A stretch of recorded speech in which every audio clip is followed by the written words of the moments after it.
Welcome to the Health Deli, your local stop for a fresh take on community health topics. Come on in, grab a number, and let the guys behind the counter, Mark, Ben, and Mike, tell you about today's specials. Welcome to the Health Deli. I am your host today, Mark Young, and I have with me, unfortunately, Dr. Mike Klepser. Esteemed. The esteemed Klepser, Esquire. Yes. How are you today? I'm doing wonderful until that intro. Was that an introduction or was that just an insult right from the get-go? I'm trying. I've got to set the tone right off the bat. Yeah. We also have Andrew Tingley. Hello. How are you today, Andrew? I'm doing great. Great. One person absent, Ben. Ben's got the day off today. Ben's got a lot of days off. I know. What's his department again? He's bakery. Bakery. Yeah. So no donuts this morning. Yeah, that cheesed a lot of people off. You're right. Right. It did. We might have to look into replacing him. Yeah. We we can't do that. No, we can. Ben's my friend. We gang up on you, so we got to keep Ben around. We can't get someone. Well, I was gonna say we couldn't get one of your friends, but you don't have friends, so that's no problem there. Wow. Yeah. So today's topic, something I need right now, caffeine. Oh, I hear you there. Yeah. But before we get into the topic of the day, what about some free samples? What you been working on? Well, I personally have been working on pretending I care when you talk. You going to do an episode on that? I thought you just, what have I been working on? No, sorry. Oh, okay. So episodes, yeah. What I like to do is work on one, looking at how your health choices, how your adherence to medications can help you stay healthy and not need antibiotics. Oh, okay. And another one I'd like to do is build off our healthy or questions from listeners or people that we walk up to on the street. And so we did kids, we did college age kids.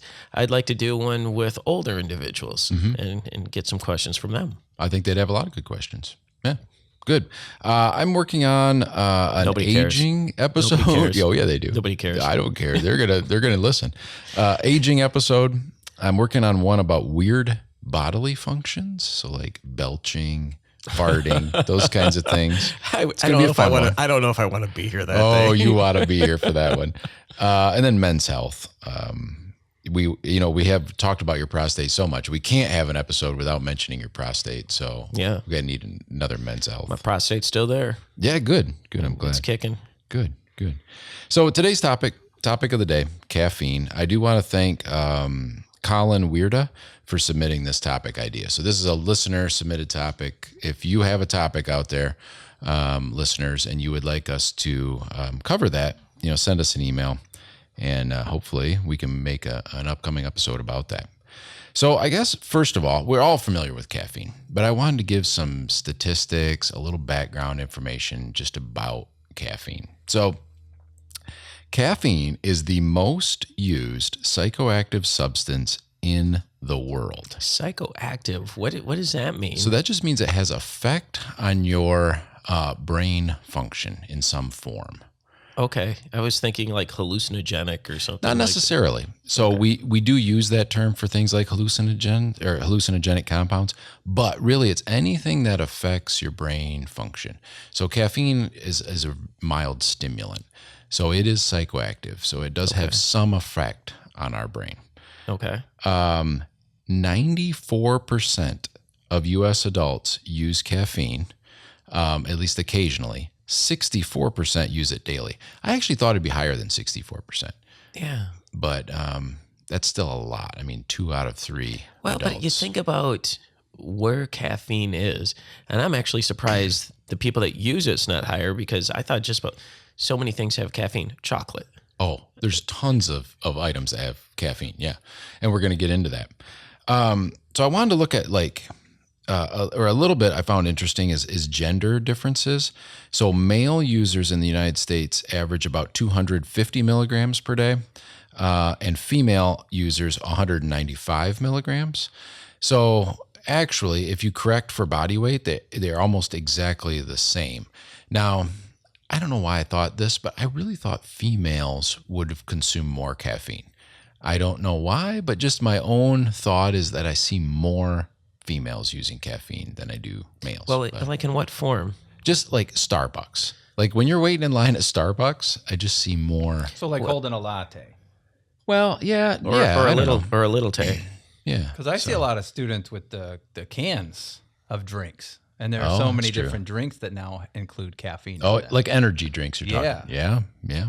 So I don't know. And I see those more with the guys. I mean, okay, so let's face it though. If you're buying Starbucks, either you got a lot of money or you're going to be limited on the amount that you're going to be able to spend. You know, because like $24 for a cup of coffee is kind of a right. And it is the source matters, right? So if you look at cola drinkers versus coffee versus energy drinks versus tea, it's all caffeine, but it's all, maybe a different demographic that utilizes that source of caffeine a little differently. But I just thought that was interesting. There's really no difference in I just gender. freebase my caffeine. Do you? Yeah. I don't even know what that means. I don't either. I actually do. We talked about freebasing on an episode, right? About nicotine freebasing with electronic cigarettes. Right. Yeah. So those of you interested in freebasing anything, look up that episode. We do not condone. Do we condone freebasing? Well, I mean, it's just a chemical process, but obviously associated with cocaine use, right? I have no idea. Yeah, I don't know either. I should listen to that episode, Mike. I try not to listen to anything these guys say. Yeah. So in nature, though, caffeine is found in nature. It's in over 60 species of plants, most notably coffee, cocoa beans, tea leaves, cola nuts, and guarana. Cola nuts. Yes. So there are cola nuts. Is that where like that's Coca-Cola where the term and stuff? Cola comes from. Seriously. So the original formulas, the original Coca-Cola formula is still a secret. It's a trade secret, so no one actually knows. But the first colas were developed as a tincture using the cola nut. Really? Which contains caffeine. Now, of course, they don't do that. But that actually is a thing, the cola nut. And so I guess I should have known that there were multiple sources, but I guess, even knowing cocoa beans, I knew that's how they made chocolate, but for some reason it didn't even click that that's where the caffeine came from. I just always think of coffee bean. Yep. Yeah. No, exactly. So it's found in a lot of things. And actually, what was the last thing that you said? Guarana? And that I'm not very familiar with, but it's like a gum that's used as a sweetener. There was a drink in the late 90s that had that in it. Yeah. It was taurine and guarana. Guarana, yeah. Yeah, I remember it. I'm not those sound like two Godzilla monsters. Taurine and guarana. Yeah. Going after the mighty Godzilla. Well, they would be all hyped up on caffeine if the guarana one would be. I would bet on that one in a fight. Jacked up on some guarana. So caffeine is known scientifically as 1,3,7 trimethylxanthine. I know it was a methylxanthine. Yep. Wow. I did not know that. I had to look that up. Because also like theophylline. Yes. Also a xanthine. Yeah. Yep. My coffee tastes so much smarter now. Thank you. Yeah. And actually xanthine is a parent compound of caffeine.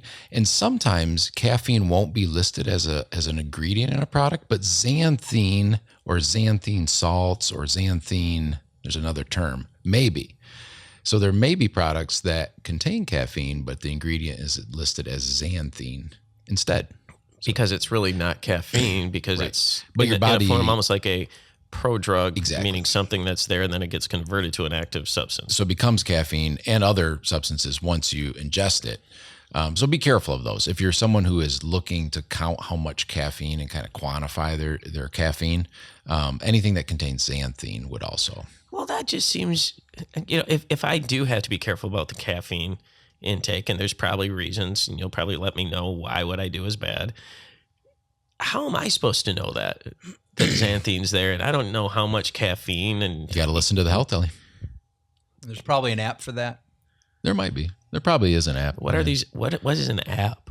Like an appetizer? Yeah. I get so hungry listening to the Health Deli. Yeah, if you had an appetizer of like cocoa beans and cola nuts, you'd have a lot of caffeine. Do cola nuts taste like cola? We should order some up. I would imagine. Andrew, can you see if we can get cola nuts from Amazon or something? And taste them. Sure. So we'll have to try a bunch of different nuts. Yes, we will. Like you, for instance, is I'm a nut. salty. So some caffeine is still naturally derived. So coffee, tea, chocolate, but most now is synthetically derived. So like the caffeine in sodas, energy drinks, medications, that's caffeine that's been synthesized in a lab, purified and then added to those. But not of course in coffee. So it's the same thing. Is natural caffeine better than I unnatural only caffeine? looked into that very briefly. It doesn't appear like there's any difference. It's just how much caffeine, right? So once you quantify it, Okay. and how much caffeine you're actually getting. So like not extra virgin caffeine like olive oil or anything? I don't think there's much difference. At least that's what I'm saying. I don't know. Okay. And then the history of caffeine. How long do you think we've been using caffeine? Probably since the dawn of time. I mean, people be out there chewing all sorts of stuff, Mm-hmm. for reasons. And when one dude, they notice he's got the buzz, and Right. they're like, "Dude, why do you keep chewing that nut?" Because I'm rocking. Right. So dawn of time, So Adam and Eve. the earliest kind of reported is 2400 BC. And it was in China. I feel like the Chinese just invent everything. I think I was there. Where you probably were. Yeah. I said, "Don't eat that. Don't." And he did it anyway. Yeah, and it was tea. The legend goes that someone was boiling water and some leaves blew into the water and they consumed it and liked the effect, liked the taste. Likely story. Yeah, I don't know. I mean, who knows? It's like Bill Clinton didn't inhale. Right. It's similar. And then coffee. So that was tea. Coffee can be traced to about 850 AD. So much, much later in the history of caffeine would be coffee. And that was in present-day Ethiopia. And there was a goat herder that noticed his goats became anxious after eating the berries of the Arabica plant, so a coffee plant. So he took the berries to a monk, and then that monk actually made the first cup of coffee. Okay, so I noticed my goats acting anxious. Yeah. Yeah, let's take this to the monk. And the monk goes, "Yeah, let's give this to people." I mean, Yeah. who goes down that I road? don't know. I'm glad they did, though. I'm glad they did because now we have coffee. Do you know the monk's name?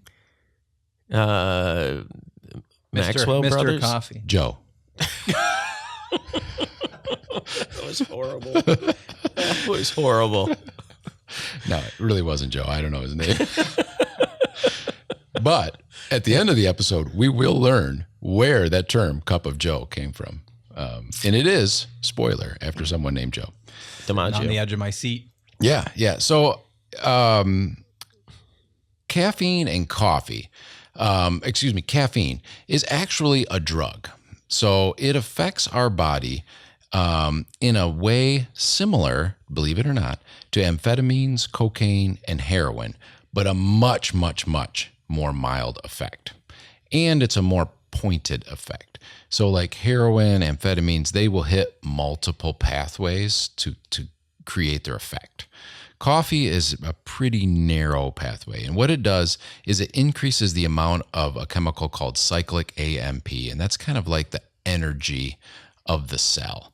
So what it does is it makes more of that energy available. So it gives us just a little bit of a boost. So it's not really the caffeine itself that buzz, but it stimulates something that's already going on in your body? Exactly. So it activates, it allows this. Like the Wonder Twins. Kind of. So what it does is touch rings and they activate their special powers, and I'll become like an ice walrus, and you can become a butterfly or something. Maybe. I don't know. But it allows this cyclic AMP to exist longer in our body, to exert its effect a little bit longer. Okay. So it's kind of interesting. It actually is 100% bioavailable orally, which is a little bit unique in the fact that there's no benefit to injecting caffeine. It's absorbed very readily through the GI tract. So that's why, we get the effect from drinking or eating food that has caffeine in it. Huh. Yeah, kind of interesting. It's metabolized by the liver, CYP1A2 enzyme. So, Okay. So that CYP is cytochrome P450, and this is a component of that. And in the pharmacy medical world, anytime you hear something going through those systems, there's a lot of medications that go through the system. So if something else goes through it, it might inhibit or speed up the metabolism of something Exactly. else. So are there drug interactions with There this. are drug interactions. So medications that go through that pathway, like clozapine is one, can be their effect can be amplified if one is ingesting a lot of caffeine. So clozapine. What's clozapine? It's an antipsychotic medication. Okay. And so that's really not like a stimulant. No. And so that's kind of crazy because now you got caffeine, which was a stimulant, but you're saying it magnify the effect of this thing that would kind of act opposite. Right. And in theory, it could create this kind of replicating monster, right? Because they're going to drink more coffee because they're feeling more down. That's just going to inhibit it, more. It's going to make them sleepier, back and forth kind of thing. I've got so many monster jokes right now, but I'm just going to hold off. Thank you. Yeah. Thank you for that. So if you look scientifically about how much is a toxic dose of caffeine. How much caffeine is in a cup of coffee? We're going to find that out in just a second. Because I got a lot of questions. I'll let that one out of the bag. About 100 milligrams. Okay. In regular old 8-ounce coffee. And is all coffee the same? No. And we're going to talk about that. Okay. I'll let you hold on to that. Espresso. Yes. What's that? Was that a I said pirate? espresso. No, it was an Italian person. Yeah. Espresso is obviously has caffeine as well. We're going to find out how much. So to be lethal, you would need 150 milligrams per kilogram, which is a huge dose. 150. So quick. So if I'm around 70 kilograms, I would need to drink. And if there is 100 milligrams oh my gosh, in a cup of coffee. Well, so I'll tell you.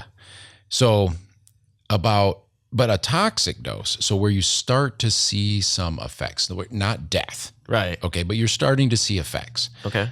Is around 1,200 milligrams. Okay. So that would be roughly 12. Milligrams or milligrams per kilogram? No, milligrams. Okay. So about 12 cups of coffee, and you'll start seeing negative effects. And over what time period? Well, That would have to be 12 cups, like about 1, 2, 4 3, hours. go. About 4 hours. 4 hours. Yeah. So the half-life is between 4 and 6 hours of I'm trying to caffeine. think. Have I been there before? So, I probably have. I definitely have. There's no doubt. And you probably have noticed some of those side effects. They're not like I said, it's not death. It's jittery. It might be trouble concentrating a little bit. It might be heart palpitations where you feel like your heart is fluttering. Things Have you like ever that. seen the movie? Increased blood pressure. Have you ever seen the movie Over the Hedge? I don't think I have. Andrew? Over the Hedge? No. And they got some little squirrel dude there, and he's always running around and anxious, and they give him coffee. And he gets in like super mode, and it's like the world slows down because he's moving so fast. That's what I would like to think my lethal dose would look like. Yeah, maybe.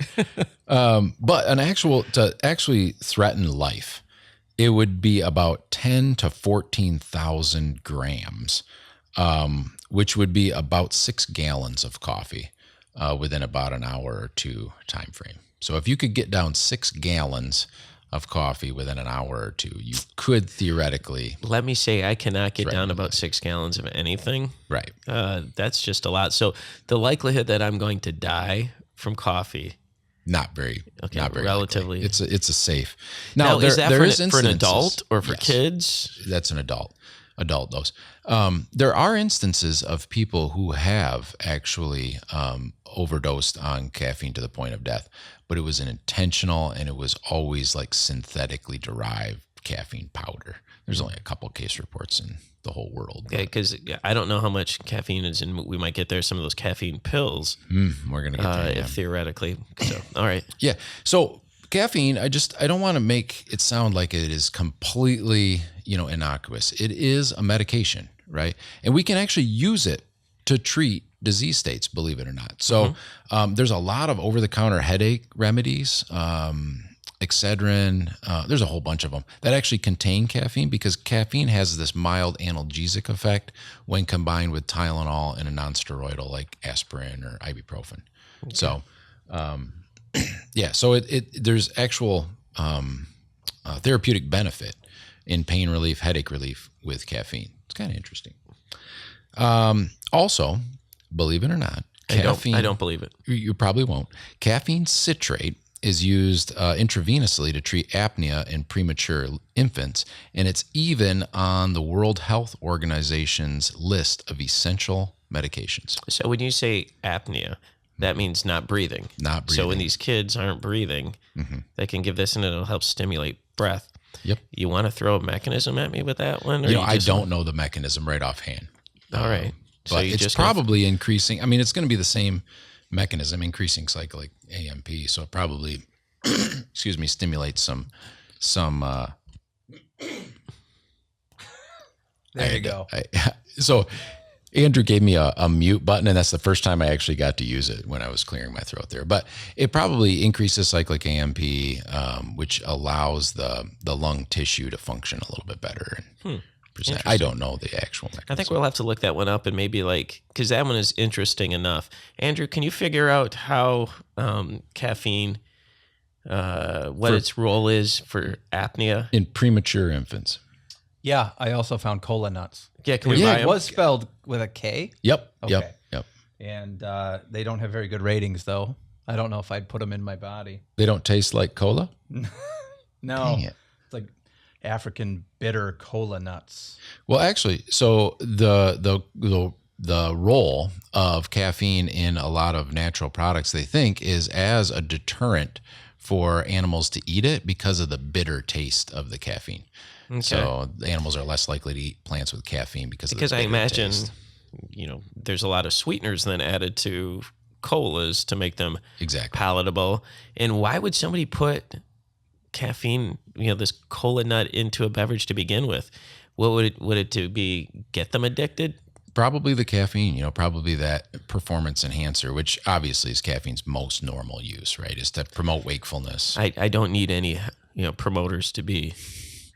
You need promoters of all types. No, I mean I am 100% natural here, brother. All right. Well, before we get any more information about your natural ability to do anything, we're going to break for a healthy minute. Let's pause for the Healthy Minute, brought to you by the winery at Young Farms. Today's Healthy Minute is take care of your teeth. A healthy mouth plays a crucial role in preventing various health issues. Regular brushing, flossing, and dental checkups contribute to preventing cavities, gum disease, and bad breath. Moreover, emerging research suggests a connection between oral health and systemic health. Poor oral health has been linked to conditions such as heart disease, diabetes, and respiratory problems. By caring for our teeth and gums, we not only promote a radiant smile, but also contribute to our general health and quality of life. Establishing a routine of brushing at least twice a day, flossing daily, and scheduling regular dental checkups is a small investment with significant returns. If you haven't had a dentist appointment in over a year, consider making an appointment today. That was the Healthy Minute, brought to you by the Winery at Young Farms in Mecosta, Michigan. Please visit www.thewineryatyoungfarms.com for more information. Now, back to the Health Deli. Boom, chicka, boom, healthy, healthy, healthy, healthy. So, Look, I got a radiant smile. oh, you do. That's very nice. Scary. Do it again. Right in the camera. There you go. So nice. That's creepy. So did you find out the mechanism, Andrew? Yeah, orally or intravenously. Intravenously. Yeah. What is it? How does it work? Well, it just the loading dose of caffeine citrate is 20 milligrams orally or with IV, followed by 5 milligrams daily oral. Does that not fully answer your question? No, not even the least bit. Wanted to know how it worked. So now I'll take over here. Yeah, you get on that. Andrew, we can trade places because. So continuing uses of caffeine beyond just wakefulness, beyond its effect as a medication, there is this belief that caffeine helps sober people up. Have you heard this? Yeah. Have you heard that, Andrew? Oh yeah, definitely. In the movies all the time. Yeah, black coffee will sober someone up. That's actually a terrible idea. They actually did studies on this, and giving caffeine to people who are inebriated does not affect their level of inebriation. It only gives them energy and prevents them from sleeping. So there's actually an interesting study that looked at the rate of automobile accidents on people who were using caffeine and alcohol together. And they found that the rate was significantly increased. So they're more likely to want to go places, more likely to move. So caffeine does not help sober someone up at all. It just gives them more energy to do something stupid. to make more mischief, right? So, So I do have a mechanism, an answer for the okay, mechanism. go for it. It's not really known.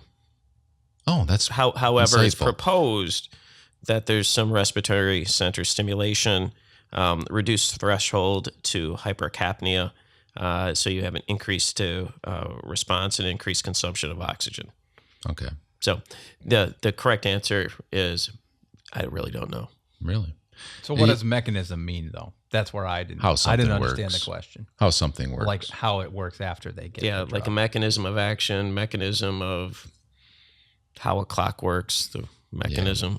Okay. yeah. Yeah. So not just what it does, but how. How it does what how it does. it. Yeah. That's almost should be a song. How it does what it does. Yeah, you should work on that. Yeah, a ballad. Yeah. Yeah. So, so we talked about the benefits of coffee, kind of what it's used for. The ultimate question, is it good for you? Of course, the ultimate question being, is it bad for you as well? Yeah, let's go with, is it bad for you? I could care less if it's good, because if I'm loving it, So it seems good. Caffeine can definitely have side effects. There are a few here. I'm not going to get way into any of these, but there is a little bit of a laundry list. Now, I will say we have. Why do they call it a laundry list? I mean, because do you make It a should be list a when you do grocery laundry? list. Yeah, I can look that one up. Yeah, Look that up. Look that up. Because that just seems like a stupid saying. You've doesn't heard it? that term though. Yeah, I a don't know. laundry list. It's like, again, I don't make a list. To do laundry. Right. You're right. And maybe I've been doing it wrong all these years. Maybe I should be making a list. Ooh, Yeah. maybe it'd smell better. Yeah, maybe. So it can decrease absorption of iron. So for those of the people who are anemic, caffeine can actually make that a little bit worse. Now, why is that? It's something about the competitive absorption. Oh, it's that, not acidity. Yeah. But okay. Yeah. Because I think the acidity would actually help Okay. to increase. But it's something about competitive absorption and stomach emptying time.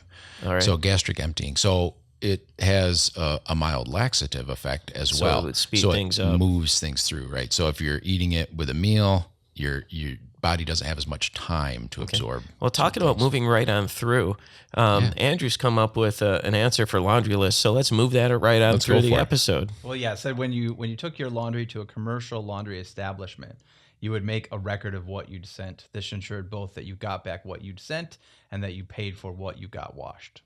Ah, interesting. I've never taken my laundry to get. Yeah. So again, that just seems like an antiquated saying that we should just do away with because it's meaningless in today's society. Well, yeah, Pretty the much. mechanism. How did that stick around? Yeah. Andrew's We got a should new know. word. He's Look going to at use you. it today. Look at you. So Look at you. one episode we should do are phrases that we would like to see banned. That could be a good Laundry list would be right up there Laundry because it's list. just kind of, it doesn't, it's not helpful. one. You're right. It just You're right. confuses me. All right. Let's get back on track. All right. So it can cause sleep problems. I think anyone who has ever used caffeine can contribute. And that's because the CNS stimulatory effect. Yeah, Okay. you have problems sleeping. An irregular heartbeat, and these are generally in higher doses, of course. Panic attacks, dehydration because it's a diuretic. Oh, tell me about it. So drinking coffee is not going to hydrate you. It's about an equal balance. So whatever you're bringing in as far as hydration from the coffee is being expelled by the diuretic effect. So there's really no net gain in hydration. It can actually intensify premenstrual symptoms Really? as well. I thought they used to recommend women eat chocolate. You know, I thought so as well. So I actually looked a little bit further in this, and there's pretty good data to suggest that abstaining from caffeine during the premenstrual time actually lessens the symptoms. All right. So now, was this just an excuse so women could eat chocolate? I'm not going down that path Okay. at all. I don't know. All right. Yeah, I'm not really sure. Huh. Actually, it can have this side effect of fatigue, believe it or not. So if you're chronically having high doses, some people will actually become more fatigued. And I it's don't not know just the a, mechanism. It's not just a crash. No, it's more like a paradoxical kind of reaction. It's rare, All right. but it can happen. And then going back to the source, it's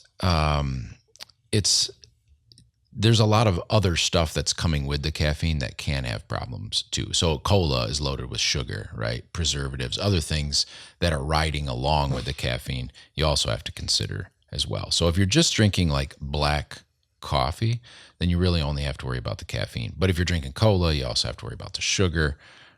energy drinks, you have to worry about whatever else they're putting in there too. So just something to think about with kind of the bad side of coffee. On the good side of coffee, there's been tons of studies that have been done about trying to look at coffee and caffeine, I should say caffeine in general, as having some kind of positive health benefit. There have been small studies that have shown, minor benefits in this or that, but basically all of these studies that have been done have really shown no major benefit and no major issue negatively with coffee. So a lot of these studies, again, I hate to go down this road without Ben here, in terms of study design, they typically don't do the good kinds of studies, the randomized, placebo-controlled studies, because some of the things that they would be looking at, the outcomes, would be long. Right. And you couldn't do it. So they'd be observational, a lot of confounders, Tons a of lot of things confounding with variables. social determinants of health that will screw things up. But, on the good side, I think we can say with some amount of confidence that caffeine is not terrible for you, and it's not necessarily really good for you. So there's not any major health benefit or major health problem caused by caffeine in appropriate doses. So your question, I know, Mike, is going to be how much is appropriate? And that number is about 400 milligrams daily. So if you're pregnant or nursing, you should be about half that, about 200 milligrams per day. So that's total day. So Your that's whole not, day. Okay. Yep, that's a daily dose. And does it matter if I pound 4 cups of coffee in the morning and then I'm good for the rest of the day, or do I have to just take it easy? So I would think Because it definitely wouldn't matter. You wouldn't want to ingest it all at once because your body wouldn't be able to metabolize it enough. So you're going to have a spike in the amount of caffeine. So I would say that's 400 milligrams kind of gradually throughout the day. Most people don't drink caffeine in the late afternoon because of the sleep problem. So really you're talking morning to kind of early afternoon. Yep. So now that we know 400 milligrams is kind of what we're shooting for or less, we need to know how much is in different products. So I already talked about coffee, 8 ounces of coffee, which I actually measured my coffee mug, not this one, but the one that I use in my office, and it will actually hold about 14 ounces. So I am drinking essentially 2 cups at a time. But you think it's just 1 cup. But I think it's just 1 cup. So when somebody would ask you to use caffeine, how many cups a day? Yeah, drink a cup, but it's really 2. Right. It depends on the size of the cup, right? And you look at some of those big Yetis, man, some of those are 20 ounces, right? That's a Venti, right? 20 ounces. So a what? Isn't that right? That's what the kids call it, right? They call it a what? A Venti. They have different. Don't they names just for call the them coffee big? sizes? No, they don't. Have So- you ever been to a fancy coffee place? Venti just means 20 in Spanish, right? I mean, I just say, I can I call get it a a large 20. coffee? yeah. And they just give me something, and I go, it's how much? You're usually asking for a 22. That's a gun. No, that's a double deuce. That's a 22 ounce. Okay, I'm lost. And I thought I was only getting confused if Ben was here. No. You got your own kind of way of I just order by Talking. size, large, small, So 100 milligrams for an 8 ounce coffee. So what do you think? I'll give you both a chance. Whoever gets closer gets a coffee. A Starbucks brewed coffee, grande size, which is 16 ounces. A 16 ounce Starbucks. How many milligrams of caffeine? 350. 350. 200. Mike, you were very close. 330. Wow. Almost right on the head. Nice. Well, because I always thought, the Starbucks, the regular, it's kind of bolder, stronger tasting. So I thought maybe that correlates with. It does actually. The taste of coffee generally correlates with how much caffeine it has. So the more bitter a coffee is, the more caffeine it has. And Okay. there is variability. So actually, I say 100, but the range is 100 to 200 milligrams. I mean, because there's dark roast, light roast, Actually, generally, dark roasts have less because they burn caffeine. off the caffeine. Exactly. And that's how they do decaffeinated, right? Yep. They actually burn off the caffeine. Yep. And that's why decaffeinated coffee sucks. Yeah. Well, it does. Actually, how much do you think decaffeinated coffee actually has? It doesn't have 0. 40. Nah, just 4. Just a little I'll bit. say I got the 4 part of it right. Yeah. Now, what about, let's look at a different one. We talked about espresso. So what do you think a generic 1 ounce espresso, I mean, is? Just 1 little cup of espresso? Yeah. Probably 120. I will say 200. Only 40, believe it or not. What? Really? Yeah. Well, so when they're asking, do you want an extra shot of espresso? You're thinking you're going to jack yourself. It's like, what a scam. I don't know. You're paying for the sugar anyway. There's no sugar in the espresso. I know, but when you get those floofy drinks. Yeah. So just to talk about the floofy drink, a vanilla latte in 16-ounce size from Starbucks, how much caffeine do you think? 16 ounce. I'm going to say that's got 120. Wait, how many shots of espresso are in there? None. Just a vanilla latte. How many? How much I caffeine? think that usually goes like a shot, right? Not extra. Well, if it doesn't have any espresso, then it wouldn't have any caffeine. No, I mean nothing extra. Just your standard. If you just ordered a vanilla latte. Do they put 2 shots in there? All right, let's just go. Let me I'm give gonna you the say answer. 80. I'm gonna say 80 then. 150. So about half as I was- much I as a was- standard brew. okay. Yeah, I was you're close. good. You're really good.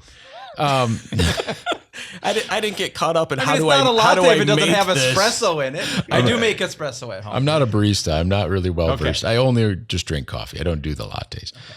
So moving on from coffee, though, tea. What do you think an 8-ounce tea would have for What caffeine? type of tea? First, like a black tea or an herbal tea? green tea. This Yeah. just says brewed tea. So, I'm going with like a black tea, like an Earl Grey. okay. It's like actual tea leaves. See, this is complicated because do they have a steeping time? They don't. Because I would imagine that the longer you steep, the more caffeine's going to get in. It would get more I'll bitter. say, what did you say? What size? 8 ounces. 8 ounces. I'm going to say 80 milligrams. 60. So you guys are both right in that range. So the average is only 53, but the range, like you kind of got to, is highly variable. So 40 to 120, but less generally than coffee. So That's if a you're a big tea range, drinker, it is 40 to 120. big range. But if you're a tea drinker, the idea is you're consuming about half as much caffeine as you are a coffee drinker, regular coffee. If you're drinking Starbucks or I don't like regular things tea like that, you're getting much much more. I don't like regular tea. So you can drink 6 gallons of tea and be just fine. But I don't 12 want to. gallons. Is that well, that was the lethal iced dose. tea, hot tea, Lipton tea? Yeah. No, here, if you want to go like here, let me look down. This is a big list. Arizona iced tea, Okay. green, 16 ounce. So those are like the cans. So, but it's green tea. I don't know. I So don't it's- drink a you lot. just said- you just said no. green. Do you want the original or the green? I can give go me the either way. orig- go- Original Arizona iced tea, 16 ounce. 16 ounce original Arizona iced tea. I'm going to say 180. Andrew, 40. 30. Good job, Andrew. Ding, Really? ding, ding. Yeah. So much less. That surprised me too. I thought those were loaded with caffeine. I did too. But no, not so much. So remember our 400 milligram dose. Like if you had one brewed Starbucks 16 ounce, you're at your max. But you could have a lot of Arizona iced tea. Obviously, I think those are sweetened, aren't they? So you probably got a lot of sugar and stuff in there too. You know what I used to love? Chocolate covered espresso beans. Oh my. Yeah. I don't know. Let me see if that's on here. Because I'm assuming they have a lot because that's the only time chocolate covered espresso beans. I used to eat them like candy, chocolate. And so I just pop them. And I remember sitting at my desk one day going, whoa, this is interesting. No, I don't have that on here. But Andrew, chocolate covered espresso bean. How much caffeine? Get on it. This is your day, man. Your time to shine. Not asking for a mechanism. let's look at soft drinks. What do you think in a can of cola? Can of regular cola. 12-ounce cola. 80. 65. Yeah. Pretty I'm gonna close. say 60. So, about, again, roughly half of a coffee. What about a Mountain Dew? Because they're always like, oh, that's caffeine loaded. 54 actually has less than normal cola. Seriously, Yeah. Mountain Dew's got less than a regular cola. If you're just looking at colas, and I'm not familiar. Oh no, here's one I recognize. Jolt Cola. Yeah. I don't even know if that's still available. 72 milligrams. That's not much at all. I mean, so that's crazy that, oh, yeah, you get a big jolt. Yeah. Just drink coffee. Dr. Pepper 42. actually, even less. Yeah, interesting. And then some things that you don't necessarily think about caffeine being in are like frozen desserts. So any coffee flavored ice cream is going to have some. Like Starbucks coffee ice cream has about 60 milligrams in an 8-ounce serving of their ice cream. So kind of interesting. Now, one source you asked about earlier are the caffeine supplements, the people that or the medications or tablets that people take to stay awake. How much do you think is in one tablet of no-dose? 30 milligrams. Andrew? 25. 200. Oh, my goodness. Jeez, crikey. One dose. Same for Vivarin. What about we talked about Excedrin and some of those headache remedies. What do you think 2 tablets of Excedrin have for caffeine? 50. 80. 130. So a lot of caffeine. Wow. So if you're using those no-dose and Vivarins, 2 tablets per day and no caffeine from any other source. So I could and you'd just be at your skip maximum. it and just, wow. Andrew, espresso beans, chocolate covered. In 1 ounce, 227 milligrams. Whoa. That's a So lot. if you were just popping them without thinking about it. Oh, yeah. You're getting way too much. No, I need that. Yeah. And I have committed a sin in the coffee world recently. I've started drinking instant coffee. Yeah. And what I found out, though, is that it has less caffeine. It does. You want to know how much? I Sure. have it. I'm a wealth of knowledge today. About 90. Okay. 10 milligrams less. Yeah. Yeah. So but So does do it different- taste good? Because I just don't. No, I found there are good instant coffee brands. Okay. Question before we wrap all this up, because I know we're running low here. Do different people react differently to caffeine? Because my mom, she'll say it's like, oh, I can't drink a cup of coffee after like 11 o'clock in the afternoon. Sure. It's going to depend on a lot of factors, size being one, right? So if you're a small person, you're going to have a larger effect. And then like any kind of medication, certain people are just more susceptible to its effects. So there are. And so what about people differences. then like with liver dysfunction? If this is going through the liver, do they have a longer half-life? Now I'm getting really They would have sciencey to. and They stuff. would have to, yeah. So if you really wanted to prolong, we don't condone this. So don't damage your liver intentionally just to get a more prolonged effect from it's caffeine. probably not worth it. Yeah, so just take more caffeine. Just probably take a little Okay. bit more. Now you can become dependent on caffeine, but you not dependent like where you have really pronounced withdrawal symptoms, but you do have mild symptoms. So Well, it people depends. who drink, I used to have bad headaches when I would come off Number and one. give it up for Lent, and I would have bad headaches. number one withdrawal symptom from caffeine is a headache. But of course, fatigue, That's the muscle number one aches. symptom of being near you. Yeah, So wow. what's the opposite of withdrawal?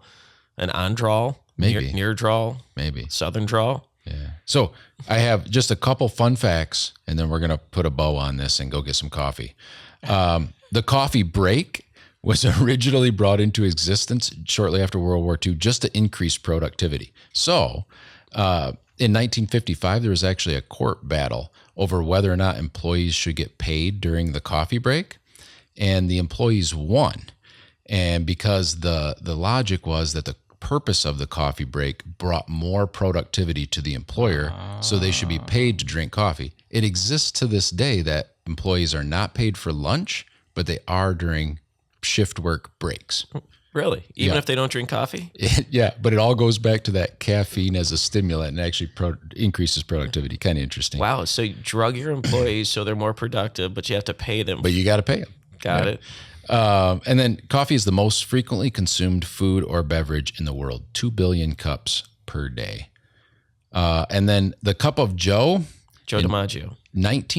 1914, there was a ban on alcohol on all U.S. Navy ships imposed by the Secretary of the Navy, Joe Daniels.